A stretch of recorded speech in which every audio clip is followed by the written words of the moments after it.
Hey guys, Analog Man here for another deck profile, and as you can see from the title, we are finally at the peak of power with Machinedramon. We have finally gotten our hands on the starter deck.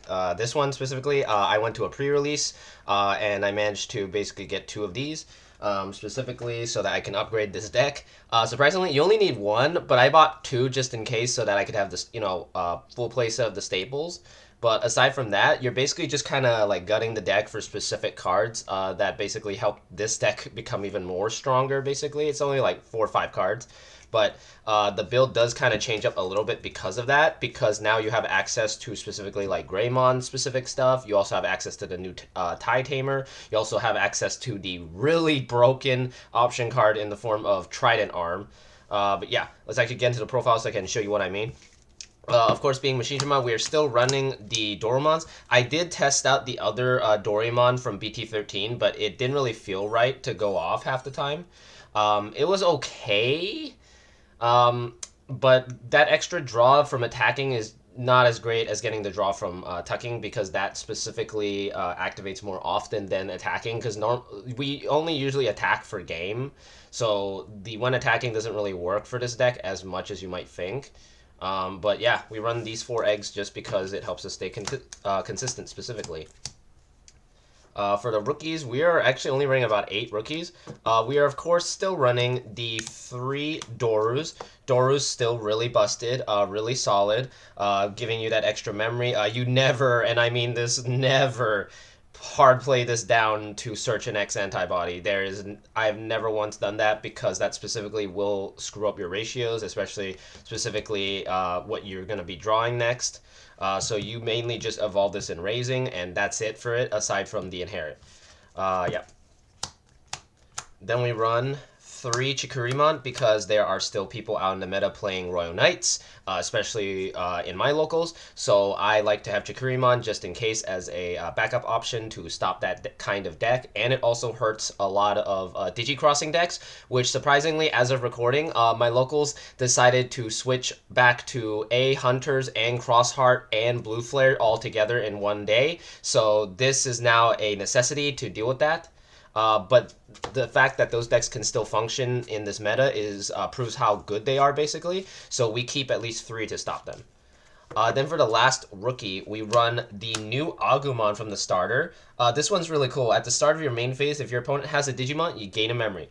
But usually you're going to be using him for his inherent, which is when attack target is switched, gain a memory. So in conjunction with the new Greymon, you could potentially just pass it to your turn immediately. So really cool how it works in conjunction. But yeah, that's all the rookies we run. As I mentioned before, we only run the 8 because Machinedramon basically has no room. It's kind of hard to fit everything, so I had to basically decrease the rookies. But surprisingly, I see these really often. You honestly don't need like 12 rookies. I feel like in Machinedramon, the maximum you can honestly go is 10. But even then, it's still kind of bricky because of that. Like, I've had matches where I just only saw rookies and I saw no level 4s. So it's better to keep it like this. That way you can fit in other cards. Let's get into the level 4s. For level 4s, of course, we are still running Numamon because A, he is a super cheap evolution cost, but also the fact that he costs only 3 to hard play, which in this meta is really crazy busted because of how memory efficient it is. Aside from that, that's basically what we use it for. Then we, of course, run the 2 Hover SPs, because Hover SP is really busted. The fact that you get to look at your opponent's security and it turns into a blocker that can't be deleted, that's pretty solid. Then for the last level 4, we of course run the new Greymon. The new Greymon might seem kind of weird to run in this deck, but the fact that it's a security Digimon is really cool, because it can summon a Agumon or a Tamer from the trash or your hand. So if they hit this, you just get a free card, basically. So pretty strong, honestly. Like, I really like it. It's also a blocker by default, so hey, why not? You know, that's pretty nice. Also, his inherent effect is also cool. It's the same thing as Agumon. When an attack target is switched, you gain a memory. So if you have both of these together in one stack and you switch the target with Analog Man, you basically are going to be gaining 2 memories. So really cool to have that go off when it does. Aside from this last level 4, that's basically all we run. We only run about, let's see, that's 5, 7. Originally I was running 8, but I lowered it down to kind of keep it a little bit more, basically for more room, honestly. I was running like 3, 3, and 2, but now I'm running 3, 2, 2 because of that. Just to fit in more cards. Like Machinedramon is very tight in space because of the level 5s and the level 6s, so yeah. For level 5s, we of course are going to be running 2 of the Metal Greymon from BT8 because A, it de-digivolves on evolution when you evolve into it, and the fact that it lets you attack unsuspended, which can hurt a lot of decks, so you have to run at least 2 of these. Then we run 2 of the Megadramon because now with how many Tamers most decks run, you need to see this specifically to delete their boards and basically keep them from gaining memory in the process or gaining effects basically off the Tamers like the other Tie Tamer in War Greymon. This can basically kill it in the process of evolution and in an attack, so pretty good. Then we also run 1 Metal Tyranno for the last dual color. This one is really good, but surprisingly, I've only ever used it once in a while. Usually, I'm just blocking so much that I just don't really care half the time, but this does help you kind of go for a game. I know some builds are running 2 of this, but I feel 1 is already very solid regardless. So I opt to just run 1 just so I can fit these other 2 in at the ratios that I have them now. That's all for the dual color level 5s. For the black level 5s, we of course are running 1 Metal Mamimon because A, searching top 3 for a level 6, and it basically lets you delete anything 5 cost or less when attacking. We play Andromon for the same thing, searches, and then it gives blocker on opponent's turn. Same thing with Metal Tyranno because it lets you search and gives you reboot. Then we run 1 of the Megadramon from the original Black Starter deck because it gives an inherent blocker. Also, it just got a new foil reprint in Rising Wind, so pretty solid. And 1 Gigadramon because it not only counts as red, but also the fact that it gives plus 2,000 on your opponent's turn. We run 1 Cyberdramon still because of the fact that he gives that plus 2,000 to, for a suspended Digimon. As I mentioned before in my previous video, I'm still kind of iffy about taking this out. The only other card I can think of taking this out specifically would be for the new Metal Greymon in the starter deck, but I like having more power on the opponent's turn because, you know, A, I like to be able to block anything, so I'm still opting to keep this for now. Then we have 1 Andromon because Andromon from the new starter deck is really busted. When Digivolving, he de-Digivolves 1, so you can basically do that and then go into Chaosdramon and then just like de-Digivolve them even farther. He also gives reboot, which is why we have taken out the Gigadramon that gives jamming and reboot. I like this one more because most of the time I have never once used the jamming attack with Gigadramon, so I opted to just go for this instead. Then we run 1 Metal Greymon from BT1 because, of course, it gives plus 3,000 on your opponent's turn, or on your turn specifically. So you get to just swing real big with Chaosdramon X, making it like a 16,000 on them. So they kind of have to have a really big stack to be able to get to stop it. Then we run for our last level 5, we run 1 Megadramon. This Megadramon is actually still really valid, surprisingly, like, especially against Bloom. I've actually played a match where they kind of bricked, but they played out like 2 rookies to search. So I hard played this and deleted both of them, which actually slowed them down a bit.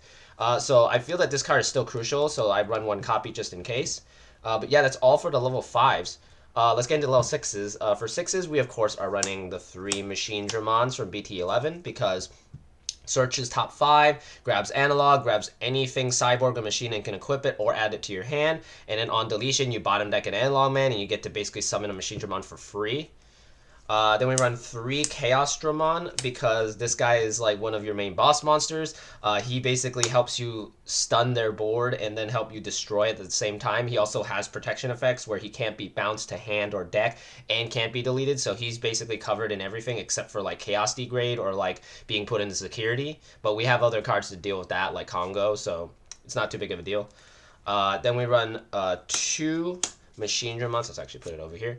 2 Machinedramons from EX1. This guy's still like one of the best Machinedramons because if you have enough memory, you can just hard play this, make a really big dude that can't be deleted and not even be DP reduced. Especially against Shine, this card is really crucial because they basically can't touch him. And they have literally no way to attack an unsuspended, so you can just sit there and redirect with Analog Man multiple times, and they can't get through. So you have to run at least 2 copies. Then we run 2 Chaosdramon X as a recording. We finally have an announcement that this card is finally getting an AA, and I'm super happy for that because this card is like one of the best cards in the deck.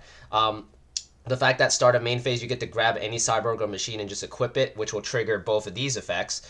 Then also the fact is that all turns it gains all effects of the Machinedramon and Chaosdramon underneath. So the moment you evolve into this, it gains both of the when digivolving effects. So you get to search top 5 and equip 3 at the same time, making your stack even bigger than usual.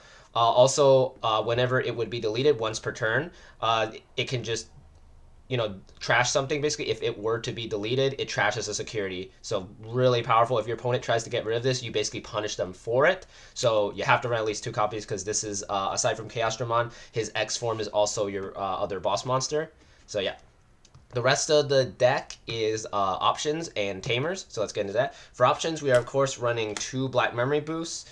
Until we get the trainings, we are basically sticking with Black Memory Boost because it helps us have more memory and it helps us search, so gotta run 2.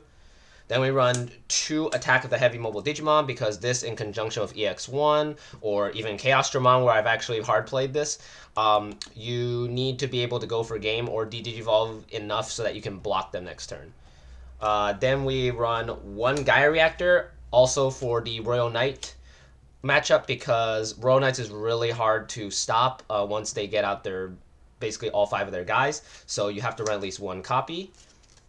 Then we run one of the new Trident Arm. Trident Arm is really busted because you get the Digivolve 3, and then the start of their main phase, that Digimon that you Digivolve has to attack. So it forces them to kill one of their stacks. Also in security, it does Digivolve 3 as well, so pretty solid. And yeah, that's basically the option cards. We run 6 exactly. And then for Tamers, we of course are running the 4 Analog Mans because this deck literally only functions with this sometimes. But surprisingly, this deck can run with just 1 copy. If it ever gets hit to 1, we can still run the copy to basically win. And then we have 1 of the new Tai Kamiya because this new Tamer is super busted. Start of your turn, if you have 2 or few, it sets your memory to 3. Then all turns when an attack target is switched by suspending this guy, you basically draw 1 and then you get to gain plus 2,000 until the end of the turn. So you basically boost your Chaosdramon X even higher than before, and they basically just can't get through. Aside from that, that's basically the deck so far. This is basically the small improvements I've done so far, aside from adding the hover SPs for my previous profile. Also switching out some stuff. As I mentioned, I might be switching this out for the Metal Greymon because I haven't really used this effect as much usually, so it depends on my preference, honestly, or maybe that day, maybe my preference for that day. Aside from that, yeah, that's basically the deck. As usual, I say this is a template that you can work with, and just use it as the template to basically build your own version because, as you know, everybody has a different way of playing, and net decking is never really a great thing to do because then you don't understand some of their text possibly. Better to just modify it afterwards and to just work with it from there. Aside from that, yeah, as usual, like, comment, subscribe, let me know what you thought, and I'll see you guys next time.